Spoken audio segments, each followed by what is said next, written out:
Hello bachcho, let's read this question. The question says if D is determinant of order 3 and determinant delta is a determinant formed by the cofactors of determinant D, then option A delta is equals to D square, option B D is equals to 0 implies delta is not equals to 0, option C D is equals to 27, then delta is not perfect cube, option D is equals to 27, then delta is not perfect square.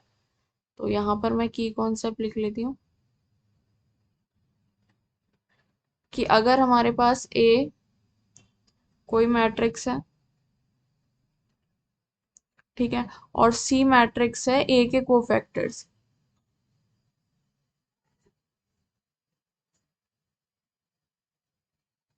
तो इसमें relation क्या होता है कि determinant of C matrix is equals to determinant of A की power n minus one, और n is order of matrix A.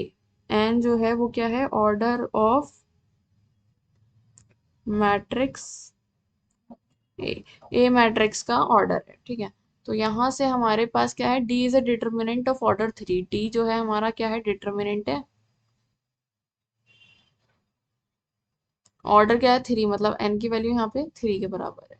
And delta is determinant formed by the cofactor of determinant D, D के जो cofactor से जो determinant बन रहा है, cofactor का जो डिटर्मिनेंट है वो कितना है, इन्होंने डेल्टा दे रखा है, ठीक है। तो अब हमें क्या पता चलेगा, अगर हम ये फॉर्मूला लगाएं तो delta is equals to D की power n minus one, N three, three minus one two, तो delta is equals to D का स्क्वायर हो जाएगा। ओके, सो अब मतलब ऑप्शन ए तो हमारा क्या हो गया, करेक्ट हो गया। अब हम ऑप्शन बी चेक करते हैं कि अगर डी की वैल्यू जीरो हो जाती है तो implies delta is not equals to zero. तो ऑप्शन बी में हमारे पास क्या कह रहे हैं कि अगर डी की वैल्यू जीरो है तो इम्प्लाई करता है कि delta is not equal to zero. तो अगर हम रखकर देखें तो जीरो का square is equal to zero, which is incorrect, तो ये तो इनकरेक्ट हो गया। ओके, अब सी ऑप्शन में क्या कह रहे हैं कि डी अगर 27 के बराबर है, imply then delta is not perfect cube, delta is not perfect cube. So मैं यहाँ पर क्या करती हूँ, delta is equal to D का स्क्वायर मतलब 27 का square, which is equal to कितना होता है, 729, 729 9 का क्यूब है, which is a perfect cube. तो डेल्टा जो है हमारे पास परफेक्ट क्यूब आ गया। सो ऑप्शन सी भी हमारा इनकरेक्ट हो गया।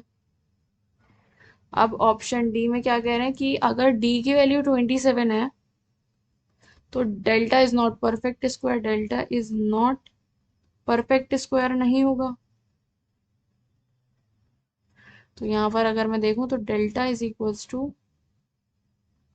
डी का स्क्वायर मतलब 27 का square, which is a perfect square है ये तो, 27 का स्क्वायर तो परफेक्ट स्क्वायर हो गया ना। तो मतलब ऑप्शन डी भी हमारा इनकरेक्ट है। सो करेक्ट ऑप्शन क्या है, ए।